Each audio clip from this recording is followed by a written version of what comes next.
আসসালামু আলাইকুম, কেমন আছো তোমরা সবাই? আজকের দিনটা আমাদের জন্য খুব গুরুত্বপূর্ণ, কারণ আমাদের সাথে এবং তোমাদের জন্য যুক্ত হচ্ছে আমার স্টুডেন্ট আরিক আজমাইন, এবং যাকে আমি বহু মাস পড়িয়েছি। আসলে সে এখন বুয়েটে পড়াশোনা করছে। আজকে আমরা আসলে তার থেকে শুনবো তার স্কুল জীবনটা বা প্রাইমারি জীবনটা আসলে কেমন ছিল। একজন বুয়েটিয়ান যে বুয়েটে পড়াশোনা করছে বা ভর্তি হতে পেরেছে, তার শৈশবটা কেমন, তার স্কুল জীবনটা কেমন, আসলে তার কিভাবে সে পড়াশোনা করেছে, সেই ব্যাপার নিয়ে আজকে আসলে আমরা কথা বলতে চাচ্ছি। এবং তোমাদেরকে বলতে চাই, যারা আমাদের একটা সাইকেল আসবে এইচএসসি 26-এর জন্য, সেখানে সে মেন্টর হিসেবে থাকবে, মেন্টরশিপ দেবে। সেখানে সে তোমাদের বিভিন্ন প্রশ্নের, তোমাদের কিভাবে পড়তে হবে, ইঞ্জিনিয়ারিং কলেজগুলোতে ভর্তি হতে চাইলে আসলে কিভাবে পড়তে হয়, সেই গাইডলাইনও সে আসলে দেবে। আরে আসসালামু আলাইকুম স্যার। আসসালামু আলাইকুম সবাইকে। আমার নাম মোহাম্মদ আরিক আজমাইন। আমার বর্তমানে পড়াশোনা করছি বুয়েটে। আমার কলেজ ছিল নটরডেম কলেজ, আর আমার স্কুল ছিল ideal school and college, Motijheel, Dhaka. তো বুয়েটিয়ান হওয়ার পিছনে আসলে জার্নিটা it was not so much easy, আবার সত্যি কথা বলতে অতটা কঠিনও ছিল না। একটা প্ল্যানের মধ্য দিয়ে যাওয়া লাগছে। তবে আমি যদি আমার শৈশব থেকে একটু শুরু করি, আমার স্কুল লাইফটা আসলে বেসিক্যালি ছিল বিয়াম ল্যাবরেটরি স্কুল নামক এক স্কুলে, যেটি ইস্কাটনে অবস্থিত। ওই স্কুল থেকে আসলে আমার হাতে খড়িটা। তো ওই স্কুলে যখন আমি ছিলাম, তখনই আমার টিচার্সদের কথা আমার এখনও মনে আছে। যথেষ্ট পরিমাণে তারা আমাকে হেল্প করেছে আমার বেসিকটা বিল্ড করার জন্য, বা একটা স্টুডেন্টের যেভাবে আসলে জীবন সম্পর্কে ধারণা থাকা দরকার, সেই ধারণাটা তারা বিল্ড আপ করতে যথেষ্ট পরিমাণে হেল্প করছে। আর আমার স্কুল ক্লাস 6-এ আমি আইডিয়াল স্কুল অ্যান্ড কলেজে এসেছি। আইডিয়াল স্কুল অ্যান্ড কলেজে আসার পরে আমি বলতে পারি আমার জীবনের একটা টার্নিং পয়েন্ট ছিল সেটা। আমরা জানতে চাচ্ছিলাম যে তোমার ডে টু ডে লাইফটা কেমন ছিল। আসলে তুমি সকালে কখন উঠতে, কতক্ষণ পড়তে, তোমার সেই প্রাইমারি জীবন থেকেই শুরু হোক। হ্যাঁ, মানে আমরা জানতে চাই যে আসলে বুয়েটিয়ান হওয়ার পেছনে এই ভূমিকাগুলো বা এই অবদানগুলো কি ছোট থেকেই থাকতে হয়, নাকি হঠাৎ করে আসলে হয়ে যেতে পারে? না, হঠাৎ করে হওয়ার কিছু নেই। অবশ্যই আমি মনে করি যে একটা সিকোয়েন্সের মধ্য দিয়ে গেলে ইটস বেটার। তবে অভ্যাস আসলে পরিবর্তন করা যায়। অভ্যাস আপনি আপনার পজিটিভিটির জন্য অভ্যাস পরিবর্তন করতে পারেন। আমি যদি আমার লাইফ নিয়ে একটু বলি, আমি সাধারণত সকালবেলায় উঠতে খুব পছন্দ করি। মানে আমি সকালেই উঠতাম, বেসিক্যালি স্কুল কলেজের সময় আমি সকালে উঠতাম এবং ফজরের নামাজ পড়ার জন্য উঠে আবার আমি একটু ন্যাপ নিতাম, তারপরে কলেজে যেতাম, কলেজ বা স্কুলে যেতাম। স্কুলে গিয়ে অ্যাজ ইউজুয়াল দুপুরে আসতাম, এসে লাঞ্চ করতাম, তারপরে কিছুটা পড়া। বাট বেসিক্যালি ছোটোবেলায় খেলার একটা খুব অন্যরকম নেশা ছিল। মানে বিকালের টাইমটা আসলে বন্ধুরা মিলে আমরা আমাদের পাড়ায় সবাই মিলে ক্রিকেট খেলতাম, বা সবাই মিলে খুব একটা ফান টাইম ছিল, যেটা আমি এখনও মিস করি। আর সন্ধ্যায় অ্যাজ ইউজুয়াল আম্মু নিয়ে বসতো, পড়তাম।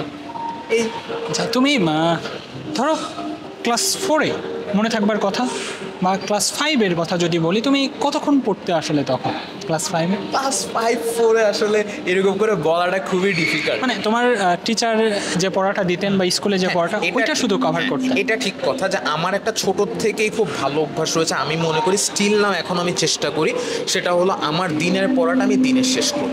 এটা গুরুত্বপূর্ণ তোমাদের জন্য, যে তোমাদের একদিনের যে পড়াটা থাকবে বা দিনের যে পড়াটা বা স্যাররা যে পড়াটা দিচ্ছেন তোমাদেরকে, এটা কাভার করা সব থেকে গুরুত্বপূর্ণ। আমি বলছি না আমি খুব ছোটোখাটো মানুষ, একজন বুয়েটিয়ান থেকেই তোমরা শুনতে পাচ্ছ সেটা, যে তোমাদের যে আজকের কাজটা আজকেই করো, যে সামনে 2 দিন পর ছুটি রয়েছে তখন সবগুলো, এই ব্যাপারটাতে যেও না তোমরা। এবং যখন তুমি ক্লাস 9-এ উঠেছো, তোমার 9-এ যে পড়ার শিডিউলটা ছিল, বা তুমি আসলে কত ঘন্টা পড়তে আসলে ক্লাস 9? আচ্ছা, 9-এ ওঠার পর আমি যদি বলি, আমি একটা ছোট্ট স্টোরি একটু শেয়ার করি সেটা সবার উদ্দেশ্যে। সেটা হলো আমার জেএসসিতে জিপিএ 5 আমি ঠিকই পেয়েছিলাম, কিন্তু আমি জানতাম যে আমার আসলে পরীক্ষাটা not up to the mark, আমার পরীক্ষাটা ভালো হয়নি। এবং সেটার ইফেক্ট আমি এসএসসির সময় পাইছি, কারণ আমার এসএসসিতে মাত্র 3টা সাবজেক্টে পরীক্ষা হয়েছিল। সো 9-এ ওঠার পর আমি যেটা ঠিক করলাম যে ওকে ফাইন, আমি 8 পর্যন্ত আমার মধ্যে ওই ভালো করব এই ব্যাপারটা ছিল না। হ্যাঁ, I was doing good, but ওই একটা থাকে না যে লেভেল আপ করা, ওই লেভেল আপের ব্যাপারটা ছিল না। সো আমি যখন স্কুলে উঠলাম, আমি প্রথমেই ঠিক করলাম যে আমি দিনের পড়াটা দিনে পড়বো, এবং আরেকটা টেন্ডেন্সি আমি ডেভেলপ করার চেষ্টা করলাম, সেটা হলো পরীক্ষা দেওয়ার ব্যাপারটা। আমি আস্তে আস্তে আইডেন্টিফাই করলাম আমি যদি পরীক্ষা না দিই, আমি আসলে কখনোই আমার ভুলগুলোকে আইডেন্টিফাই করতে পারবো না। আর একটা ভালো এক্সাম দিতে হলে আপনার আগেই জানা দরকার আপনি কী কী ভুল করতে পারেন। সো 9-এ ওঠার পর আমি যেসব স্যারদের কাছে পড়তাম, ওনাদের কাছে আমি খুবই বেশি পরিমাণে এক্সাম দিতাম। যে এক্সামই থাকতো, প্রিপারেশন থাকুক না থাকুক, নো ম্যাটার হোয়াট, আমি এক্সাম দিতাম। আর দিনের যে কথাটা বললেন, দিনে আসলে আমি কখনোই ঘড়ি ধরে পড়িনি। আমার দিনের পড়া শেষ করতে আমার টিচাররা যতটুকু পড়িয়েছে সেটা শেষ করতে যদি 30 মিনিট লাগে, আমি 30 মিনিট পড়তাম, বেশি পড়তাম না, কিন্তু দিনের পড়াটা দিনে শেষ করছি। যার অর্থ হচ্ছে আসলে আরিক রুটিন মেনটেন করতো, যে টিচাররা যে পড়াটা দিচ্ছেন বা যে সিলেবাসটা থাকছে আসলে সেই সিলেবাসের পড়াটাই সে কাভার করতো। এবং তোমরা যদি এটা করতে পারো, দিন শেষে তোমরা আসলে আরিকের জায়গাতেই থাকবে। আমরা যে ভুলটা করি সেটা হচ্ছে যে দেখা যায় যে একদিনে 10 ঘন্টা পড়ি, 12 ঘন্টা, পরের এক সপ্তাহে আর খুঁজে পাওয়া যায় না। হ্যাঁ, এই যে ইরেগুলারিটি, এইটা থাকা যাবে না, অনিয়মিত একেবারেই হওয়া যাবে না। এবং আমি আরিককে পড়িয়েছি ক্লাস 9-10-এ। ওর ওর একটা অদ্ভুত ব্যাপার আমি লক্ষ্য করেছি, ওকে দেখলেও বোঝা যায় মেধাবী। ছেলেটা প্রচণ্ড রকম মেধাবী এবং ও খুব নিতে জানতো, যে কোনো টপিক ও ভেতর থেকে জানতে চাইতো এবং অনেক ভদ্র এবং মেধাবী। আমি এই যে ভদ্র এবং মেধাবী দুটো একসাথে পাওয়াটা একটু কঠিন হয়ে যায়, কিন্তু আমি ওর মধ্যে থেকে আসলে এই ব্যাপারটা পেয়েছি। ওর সাথে আমার অনেক গল্প হয়েছে, অনেক কথা হয়েছে। আজকে তোমরা ওকে আমার সাথে নতুন দেখছো, প্রথমবার দেখছো, কিন্তু ওর সাথে এটা আমার অনেকবার। আর জানতে চাচ্ছিলাম যে তোমার ইন্টারমিডিয়েটের লাইফটা আসলে নটরডেমে ছিলাম, তো আসলে অন্যরকম একটা চাপ ছিল। ইন্টারমিডিয়েটও সেম, আমার strategy all the time same. নতুন জীবনে গেলে আমার লাইফ পরিবর্তন হবে, ব্যাপারটা এমন কোনো দিনই ছিল না। আমার লাইফের স্ট্র্যাটেজি একটাই, দিনের পড়া দিনে পড়বো অ্যাট এনি কস্ট। আর আরেকটা ছিল, একটু অ্যাড করে, সেটা হলো বুঝে। এখন এখানে অনেকের কন্ট্রাডিক্টরি ব্যাপার থাকতে পারে, বাট স্টিল আমি আমার দিক থেকে চেষ্টা করতাম যতটুকু বুঝে না পড়লে নয়।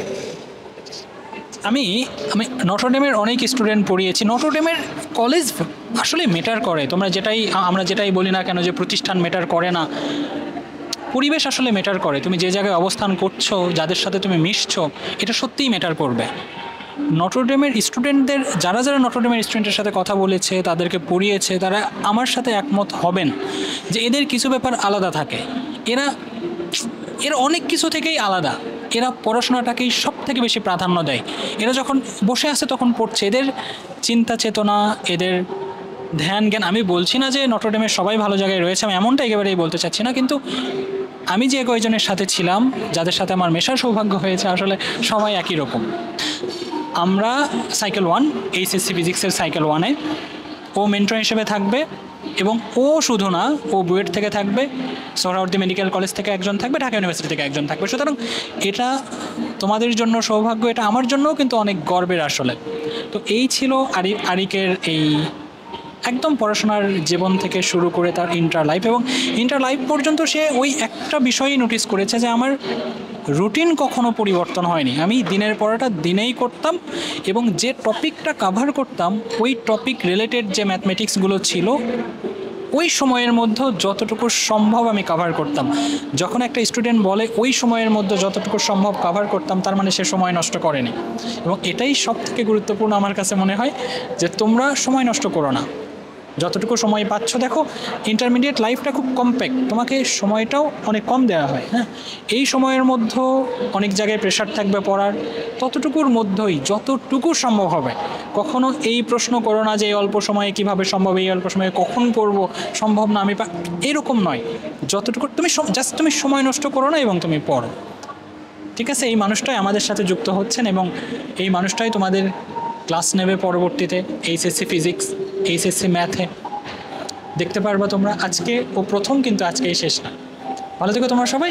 ওদের ব্যাপারে কিছু বলতে পারো? আচ্ছা, শেষ করে একটা কথা বলে, সেটা হলো যে ড্রিম বিগ, ড্রিম হাই। আর সবচেয়ে বড় কথা হলো চাপ নেওয়ার কিছু নাই। মানে পড়বা একটু, হ্যাঁ ঠিক আছে, এখন একাডেমিক লাইফে একটু চাপ থাকবে, সেটা আমাদেরও আছে, তোমাদেরও আছে, সবারই আছে। বাট লাইফ আসলে সব কিছুর ব্যালেন্সে চলে। সো পড়াশোনা যখন করবা একটু চেষ্টা করো বুঝে পড়ার, কারণ বুঝে পড়লে ইটস ফান। আমাদেরকে যেমনি করে পড়াশোনাটা ডেমনস্ট্রেট করা হয়, সেটা আসলে আমি মনে করি রাইট ওয়ে না। একটু ফান নিয়ে পড়া যায়, একটু বুঝলে দেখবা ভাল লাগবে।